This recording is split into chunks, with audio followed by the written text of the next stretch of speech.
Hello everyone, peace be upon you. Before we begin, don't forget to hit the like button and subscribe, and stay with me until the end of the story.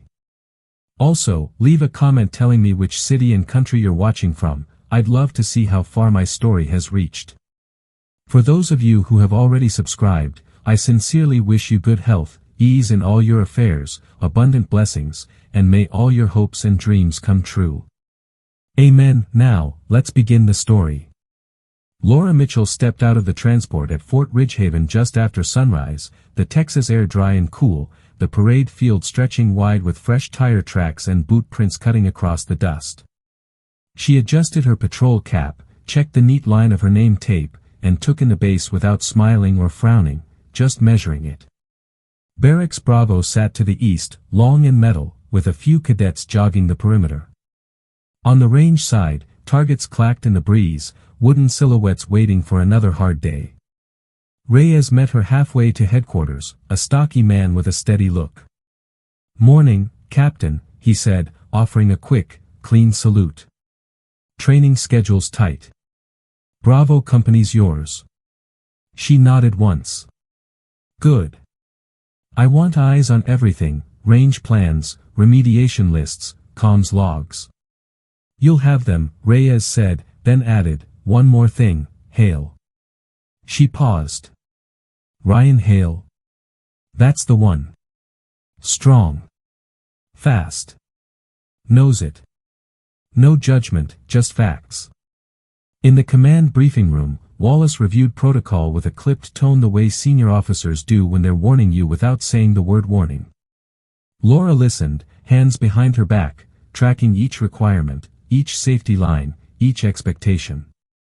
When he finished, she answered, "Understood, sir," and was already mapping the first week in her head: drills before dawn, comms integrity checks, team rotations, no freelancing.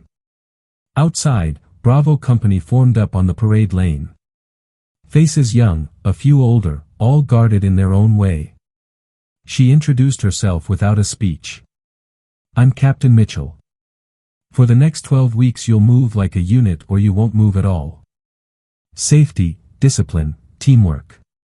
That's the list."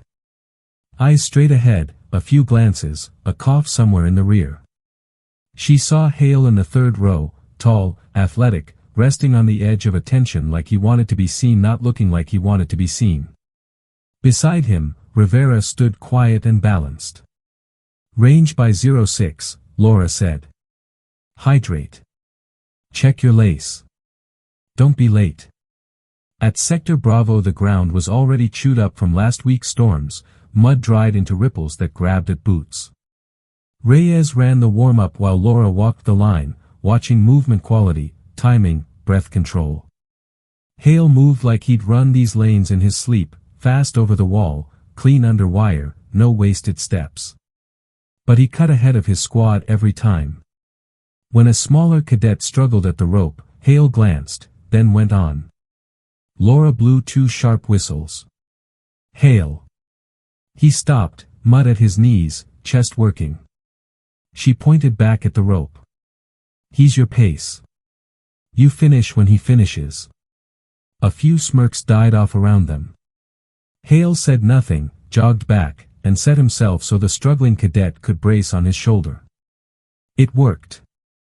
They cleared together. An hour later, radios popped during a navigation drill. Laura listened to the chatter, call signs tangled, 2 teams doubling the same checkpoint. "Pause traffic," she said into her set. "Reyes, kill the noise. Start again, slow." Reyes reset the lanes, but Hale spoke over the net with his own fix, quick and confident, cutting across the standard sequence. It would have worked in a solo run. In a squad, it jammed everyone else. Laura kept her voice even. "Bravo 1, follow established order." "A beat." "Copy," Hale said, tight. They finished ragged but intact. Back at Barracks Bravo, Laura stood in the doorway while the unit stowed gear. The room smelled like detergent, canvas, and effort. She watched hands. How people stow under stress tells you who they are. Rivera checked a bunkmate's straps without being asked. Hale cleaned his rifle fast and perfect, then sat, rolling a brass casing between two fingers like a habit he'd had for years. 0530 formation, she said, and left. Afternoon brought admin, then a short session with Bennett over at the medical wing to review the wellness pipeline. They're fine until they're not, Bennett said. The line is invisible until it's behind them. Laura filed that away. At chow, she ate quick and alone, let the room buzz without stepping into it. Outside, the wind kicked dust across the asphalt between the HQ and the range. She wrote a few lines in her green notebook: Bravo, strong base, comms need reps, Hale, talent plus edge, Rivera, anchor. Before lights out, Laura walked the lanes of Sector Bravo again, empty now, the targets black against a dim sky. It wasn't poetry to her. It was a checklist. Safe lanes. Clear cones. Radios fully charged. Tomorrow, they'd go harder, not to break anyone, but to bend bad habits into shape. On her way back she passed the dorm windows, someone laughed too loud, someone argued in a whisper, someone snored like an engine. She let it all be background. At 2200, the base settled. Wallace's warning lived in the quiet. Reyes's measured tone did too. And somewhere in Barracks Bravo, Hale stared at the ceiling, a man who never liked second place, already deciding tomorrow needed to prove something to someone, even if he didn't know who yet, which is exactly the kind of thinking that turns a tough morning into a bad day. Hale woke before the alarm, laced his boots like a race start, and hit formation with a stare that dared anyone to blink. The air over Fort Ridgehaven was sharp and cold, the kind that makes radio chatter sound brittle. Laura called the timeline clean, PT, comms lanes, squad navigation, urban complex in the afternoon. Reyes handed out frequencies and route cards, Rivera checked shoulders and straps down the line, and Hale bounced on his toes like the ground was holding him back. On the range, things came apart by inches. Hale smoked the obstacle course, then doubled back to pull a teammate over the wall, but he did it without calling it on the net, and 3 bodies drifted out of spacing.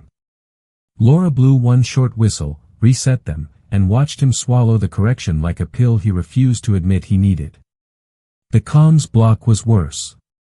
Static rolled through Sector Bravo, and 2 call signs spoke over each other. Traffic, one at a time, Laura said, even, professional. Hale cut in with a faster solution, skipping the sequence, and for a moment it almost worked before it tripped the other squad. Bravo 1, follow procedure, she said. Copy, he pushed, jaw tight. They finished the morning with a win on paper and a loss in chemistry, the kind that doesn't show up in a score but lives in the way a team breathes. Lunch was quiet. Wallace stopped by the mess and gave Laura a look that meant keep it inside the box, Captain. She nodded once. By 1400, they were at the urban complex, a mock town of concrete alleys, steel stairs, dark interiors that smelled like dust and gun oil. Laura laid it out, clear 2 blocks, maintain contact, no hero plays. Reyes took the catwalk to watch angles. If you lose radio for more than 2 minutes, you pull back and call it, Laura said. That's a rule, not a suggestion. Helmets clicked, mags seated in training rifles, cameras blinking red for after action. They stepped off. For 10 minutes, Bravo moved well, stacked tight, corners clean, Rivera quietly catching small mistakes before they grew teeth. Hale's voice on the net was crisp and clipped, and even Laura had to note the clarity. Then a loud pop banged from somewhere left, a door hinge snapping back hard, and 2 squads doubled the same hallway. Comms spiked. Someone stepped when they should have held. Stop. Freeze your lane, Laura said, already shifting to deconflict. Hale cut across with a plan that would have been great if he were alone. Negative, Laura answered. Return to checkpoint. Silence. Then his voice, lower. We're closer to objective if we push. Negative. Return. Reyes saw him on the catwalk camera, shoulders squared, jaw locked, the look of a guy who hates backing up on principle. "Hail," Laura said again, calm but immovable, "checkpoint now." He exhaled audibly. "Copy." The hallway regressed in jerks, irritation rippling through the stack. At the checkpoint, Laura stepped in, kept her tone level. "You make it look easy," she said, "and that's the problem. They're not you. Lead to standard, not to your highlight reel." He stared through her for half a second, nodded without agreement, and turned away. They reset, moved again, and this time a bad angle stacked with a bad read. Two cadets hesitated at a stairwell. Hale, already hot, cut forward to fix it and broke the spacing. Reyes opened his mouth on the catwalk to call it out when the radio squealed and died. All at once the complex was too quiet, like the building held its breath. Laura keyed twice. "Nothing." "Freeze," she said, but the word barely carried. Hale pivoted back down the hallway and met her in the open courtyard, training rifle low, breath hard, eyes hot enough to spark. "We keep running slow," he said, voice tight, "because you keep pulling us back from good decisions." Laura held his stare. "We run slow so nobody gets shot by their own teammate. Spacing or we reset this entire block." Around them, boots scuffed concrete. Rivera tried to shrink the space with a hand signal, and Reyes started down the stairs because something in the air had changed. Hale shook his head once, sharp. "With respect, ma'am, you're treating us like a liability." "I'm treating you like a team," Laura said. "Put that weight where it belongs. We could finish this in 5 if..." He stopped, jaw flexing, and the stillness went knife clean. He raised the training rifle, not high, not aimed, but high enough that the distance between wrong and unforgivable vanished to a thread. The courtyard pulled tight. Rivera choked out, "Ryan," and froze. Reyes was already moving, but not fast enough to matter if this went bad. Laura didn't step back. She let her own rifle drop to the concrete with a clatter that sounded bigger than it was, palms open, elbows loose, voice steady enough to borrow someone else's heart rate. "That's not you," she said. "You're angry and you're tired and you hate feeling controlled. I get it. But that isn't who you are." His eyes told on him, conflict, pride, the fear inside pride pretending to be something stronger. "You humiliate me in front of them," he said, not loud, not quiet. "You humiliate yourself by breaking the thing you're supposed to hold together," she answered. "Put it down." Seconds stretched. The security latch at the east door popped, 2 MPs staged outside, waiting on a go they didn't want to take. Laura didn't look at them. "You want to prove something," she said. "Prove you can stop." Hale's hands shook once, barely. Rivera whispered again, "Ryan," and it landed where orders hadn't. The barrel dipped, then lowered, then the rifle clacked to the concrete beside Laura's. Reyes's breath finally came. The MPs stood down. Nobody cheered. Laura kept her voice exactly where it had been the whole time. "Range cold," she called. "Bravo, clear your lane and step outside." They filed out in silence, the kind that strips noise out of a person's chest. In the after-action room, Wallace's presence filled the air before he spoke. Laura gave the facts straight. Reyes added the camera timestamps. Nobody dramatized it because they didn't need to. Wallace stared through the glass at the dead complex, then at Hale. "You know what this is," he said. "Yes, sir," Hale answered, hoarse. "Captain," Wallace said without looking away from the floor plan, "your recommendation." Laura could feel the room wanting a hammer. She didn't reach for it. "Psych eval," she said. "Probation under supervision. Pull him from lead seats until cleared. Keep him in the unit." Wallace turned. "You'll own it."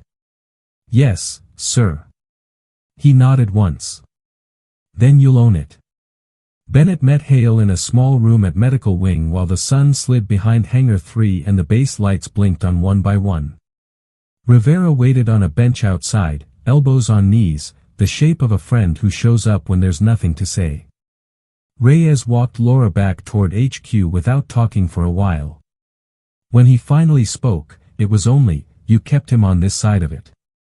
Laura answered, "Today," and left the rest for tomorrow, which was already on its way, and when it arrived it looked like early chow, a checklist, and a quiet hallway outside medical wing where Bennett signed off on a preliminary clearance that said Hale could train under supervision but not lead. He nodded once, didn't argue, and walked back to Barracks Bravo with Rivera at his shoulder like a shadow that knew how to keep pace. Laura met Reyes in the command briefing room and built the day brick by brick, comms reps, small unit lanes, then integration into the larger field exercise with the guard, Operation Iron Veil.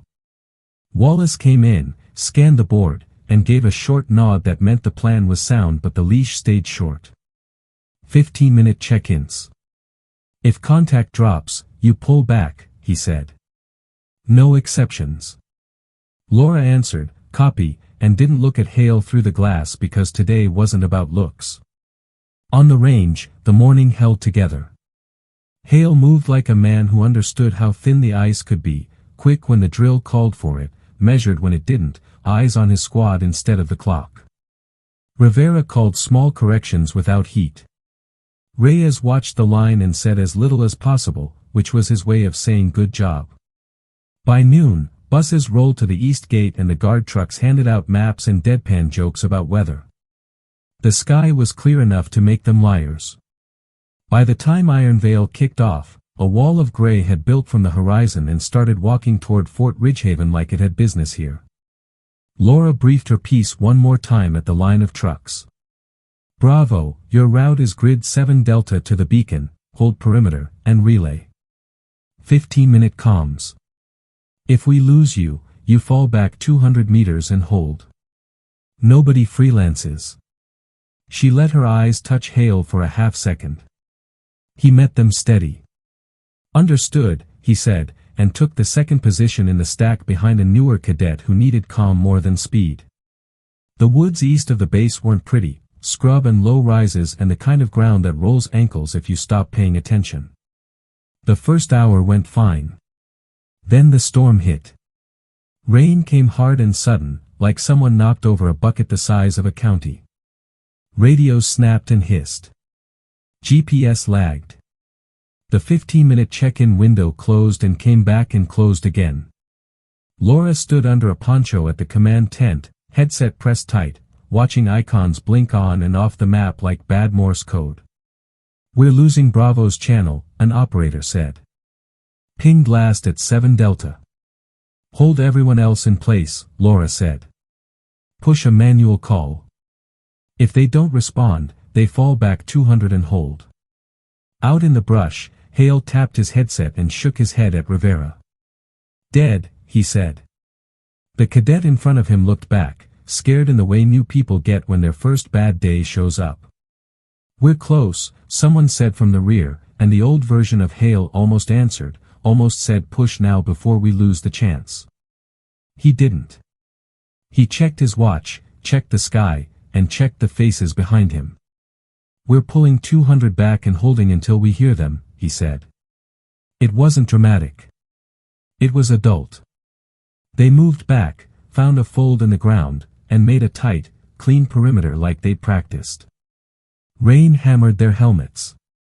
Feet sank. The radio spit half a word and then nothing.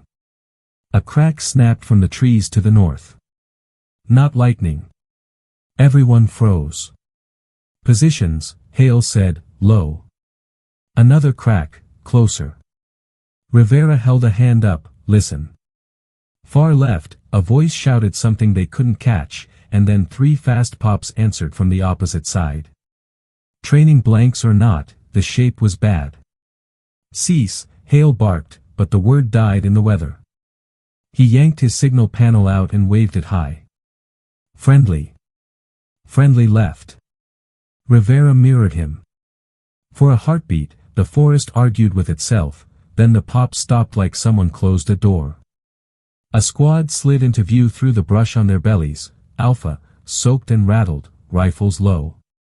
They were 30 yards from Bravo's sector, exactly where a push would have put two friendlies colliding in a storm with dead comms.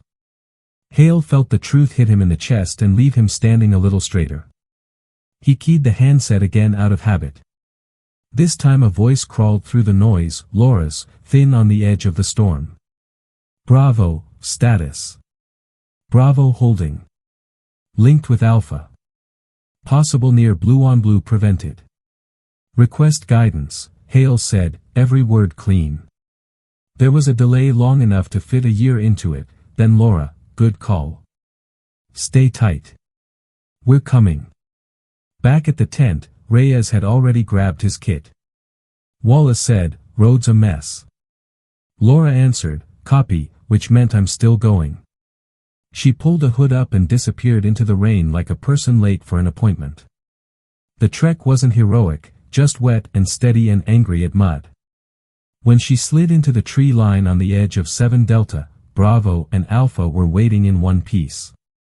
Hale stood up from a crouch, steam coming off his vest. You held, Laura said.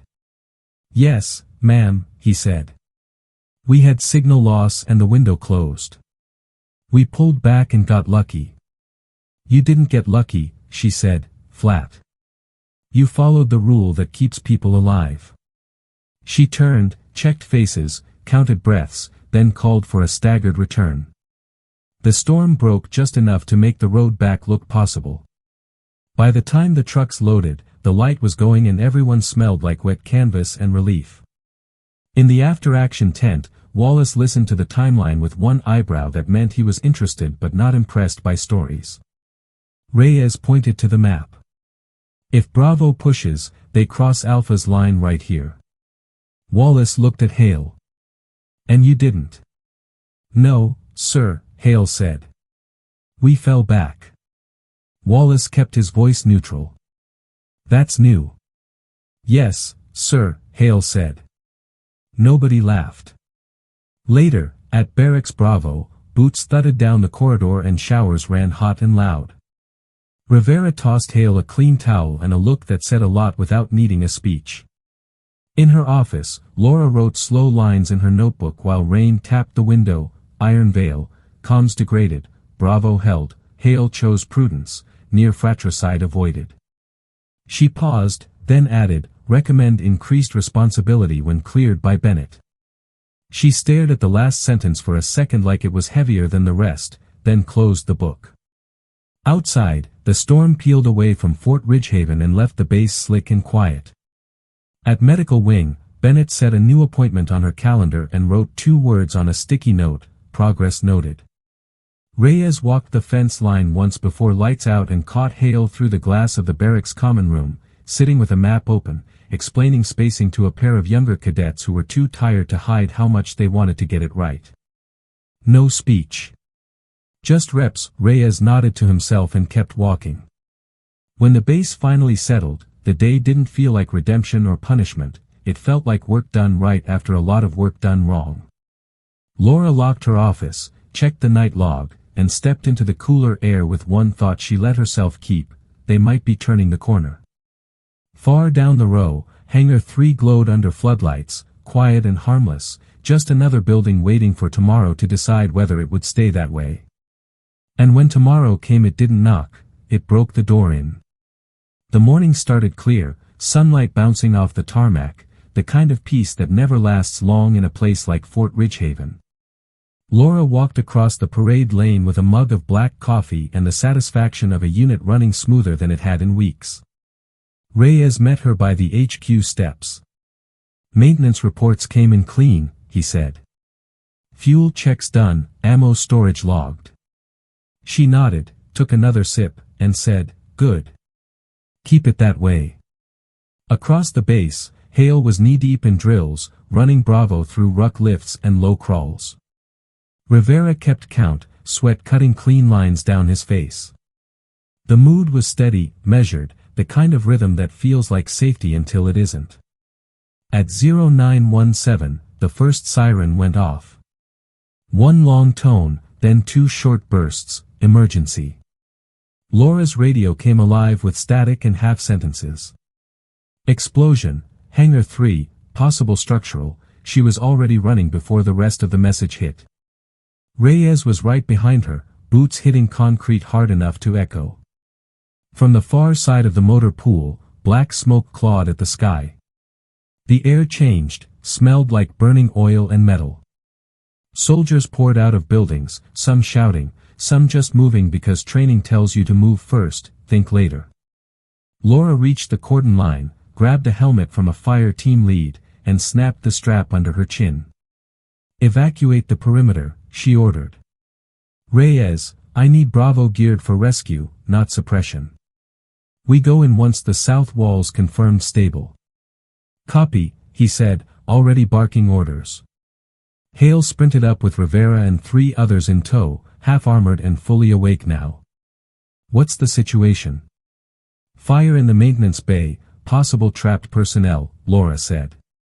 We clear in pairs, no heroes. Hale's eyes flicked to the smoke curling from a side vent. Understood. They went in through the east access door, low and fast. The heat hit like a shove. Visibility was almost gone, gray smoke thick as cloth. Hale dropped to one knee, scanned the floor, then motioned left. Over here. Rivera coughed through his mask. Got movement. They found a mechanic pinned under a collapsed rack, legs twisted under a steel bar. We need leverage, Hale said.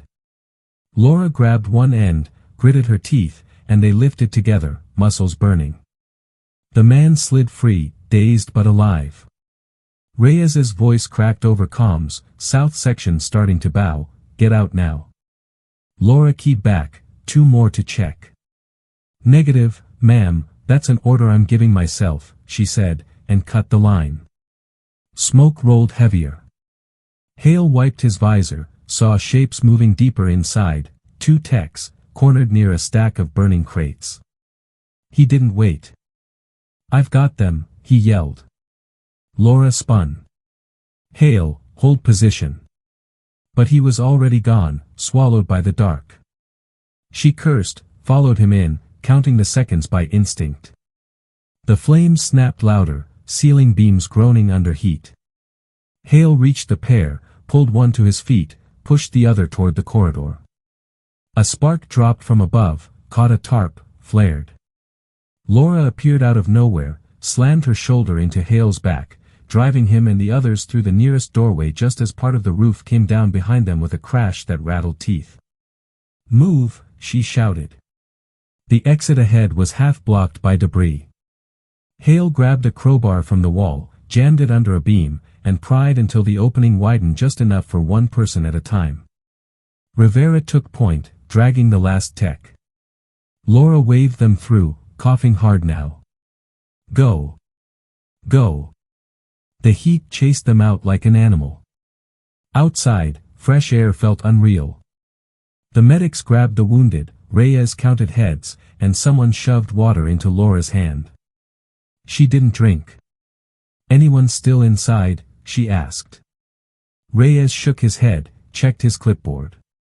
No, ma'am. Everyone's out.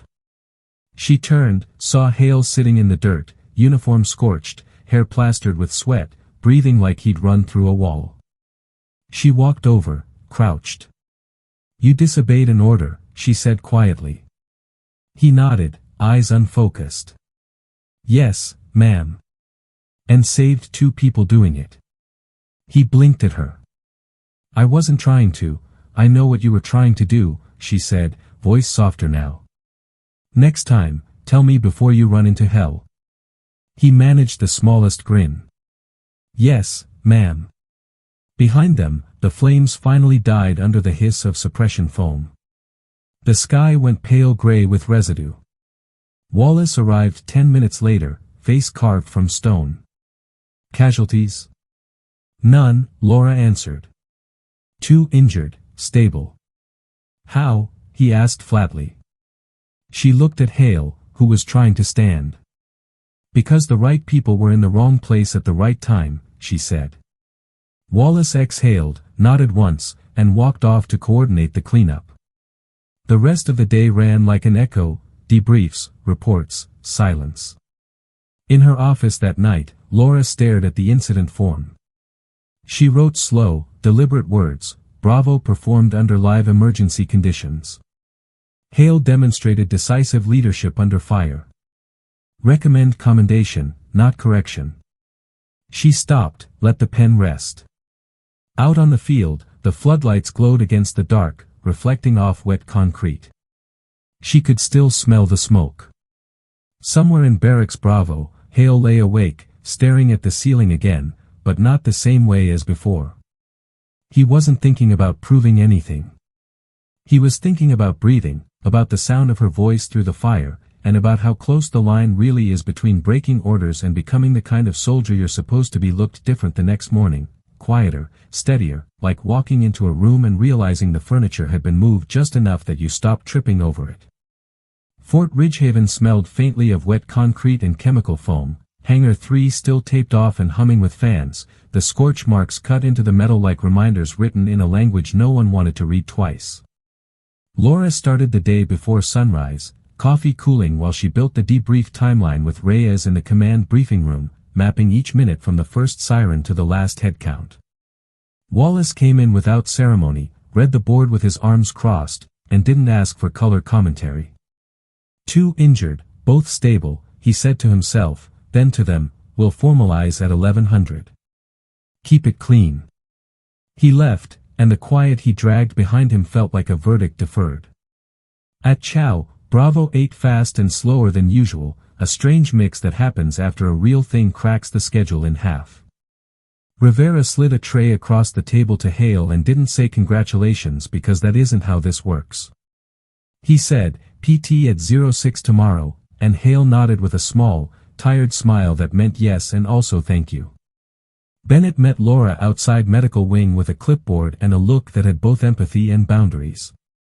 He holds together if the lane holds, she said. Structure was the lifeline yesterday. Laura nodded. We'll give him structure. And a pen instead of a hammer, Bennett added, which was her way of saying keep writing good orders instead of pounding bad ones. By 1100 the auditorium was full, cadets in pressed uniforms, instructors lining the walls, that particular bass hush that lives between pride and relief. Wallace took the podium, voice even as a metronome. He outlined the facts in short strokes: explosion, evacuation, no fatalities, coordinated response. He did not sell the moment like a billboard, he stacked it like bricks. Then he said the part everybody had been waiting to hear. Captain Mitchell's decision-making under pressure prevented disorganization at the cordon. Sergeant Reyes's control of the perimeter enabled clean entry and exit. Cadet Hale's actions inside the structure facilitated the rescue of 2 personnel. A beat. Recommendations are approved. He called them by name, there was applause that stayed within the bounds of the room. Hale stood, not chest out, not shrunken, just present. When he sat, he exhaled like some tight, small thing finally let go. After, there were signatures and forms and the kind of bureaucracy that keeps history from turning rumors into truth. Laura filed the commendation and the probation update together, graded responsibility restored, leadership billets available at instructor's discretion, continued check-ins with Bennett. Reyes read the line about billets and grunted in a way that meant good. Outside, Sector Bravo was a mess of drying mud and boot prints, but the lanes were clear, cones straight, targets replaced. Training resumed because that's the only way to teach a nervous system how to live with what it survived. Laura kept the pace steady for 3 days, no victory lap, no punishment lap, just reps. She watched how Bravo breathed again. They were more deliberate at corners, more verbal about spacing, quicker to correct without getting loud. The cultural shift didn't announce itself, it showed up in small decisions and stayed there. Hale took a team through a comms lane and did the thing he hadn't done before Ironvale, he waited that extra 2 seconds for the last voice check before he moved. Rivera watched it happen and hid the satisfied look behind a copy, moving. In the evenings, Hale sat with 2 brand new cadets who kept mixing up hand signals, running the sequence on a whiteboard until muscle memory beat adrenaline. Nobody told him to do it. The base took notice the way bases do, threw doors left open a little longer, through fewer clipped warnings, through the sense that maybe you don't have to hold your breath every time that name shows up on a roster. Wallace didn't hand out compliments, but he did stop by the range and stand at the catwalk with Reyes for a full evolution without pointing to the clock. That was the compliment. Bennett shortened Hale's leash in increments, which is to say she lengthened it carefully, fewer appointments, still regular, more responsibility, still bounded. You don't need a finish line, she told him in one session. You need habits.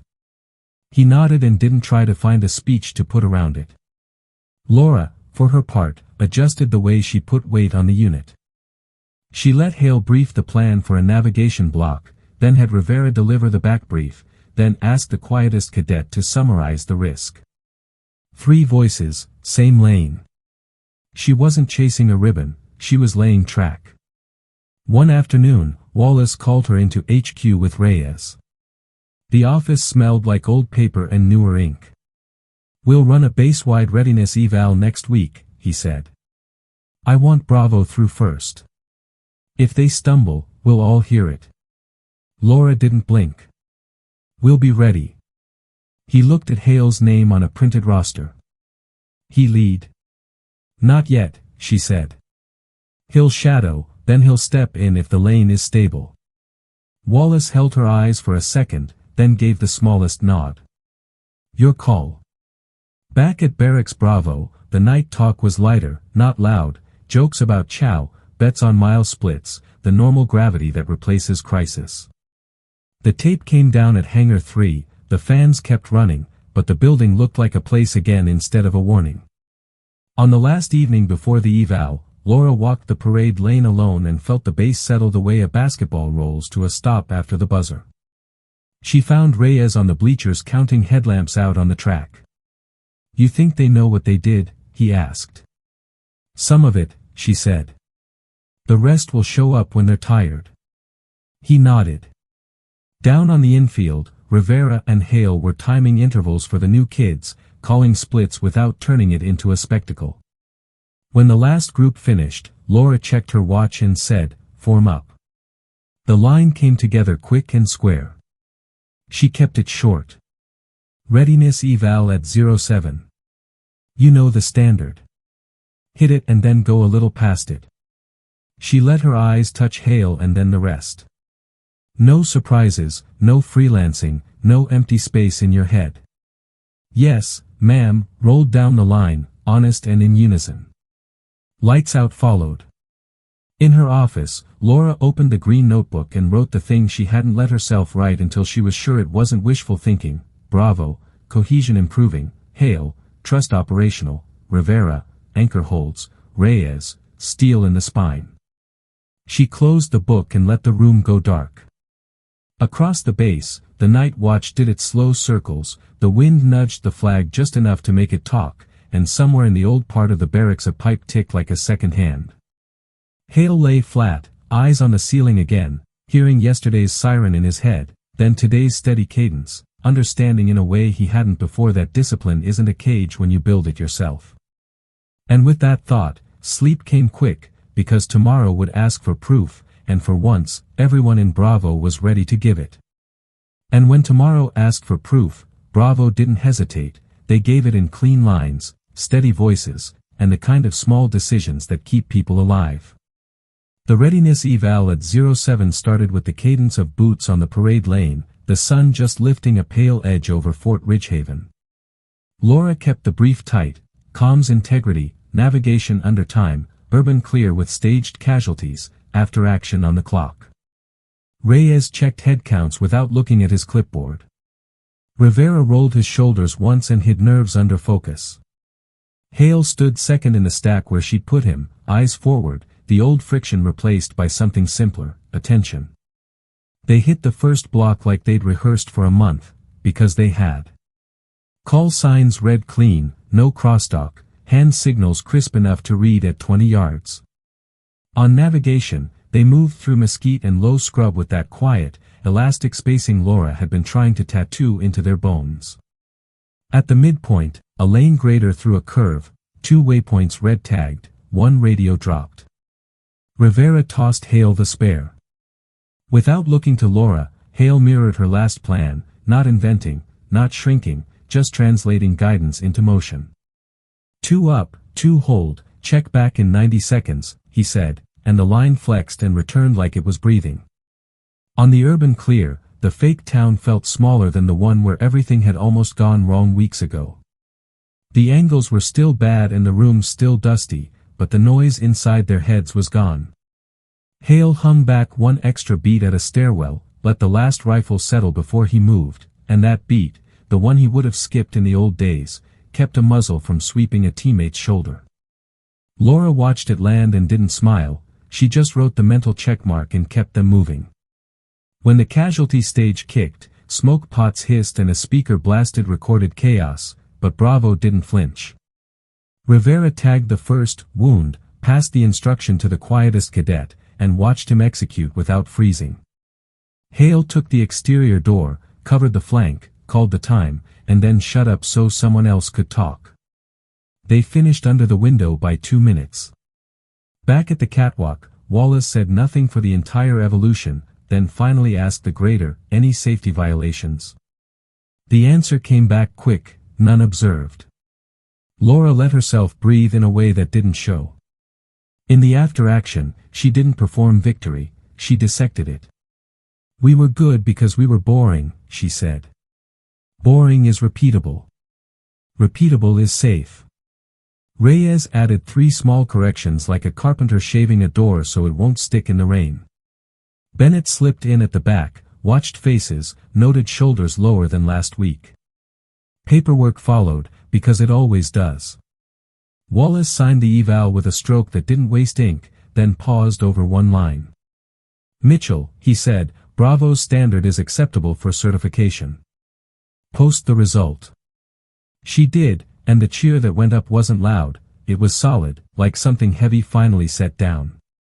The ripple of that morning didn't fade, it folded into the day. Hale spent the afternoon in Barracks Bravo with 2 new cadets, running radio checks between bunks like a telephone game that actually mattered, correcting without condescension, drawing diagrams on a legal pad. Rivera took 3 through rope work, laughing once when someone cracked a joke that didn't punch down. Reyes slipped a commendation request across Laura's desk with a nod toward names that weren't his. They earned ink, he said. She signed. At 1700, the base gathered for a short ceremony that didn't demand speeches. Wallace stood just long enough to make it official, readiness passed, commendations logged, 1 unit elevated from liability to asset. He called Laura up and spoke 4 words that, from him, amounted to confetti. You ran it right. He called Reyes and said, you keep it straight. He called Rivera and told him, anchor holds. Then he called Hale. The room went a little quieter, not because they doubted, but because they remembered. Hale walked to the front, shoulders square, the memory of the courtyard living in the same body as the man who had held the line in a storm and walked into fire. Wallace didn't gild it.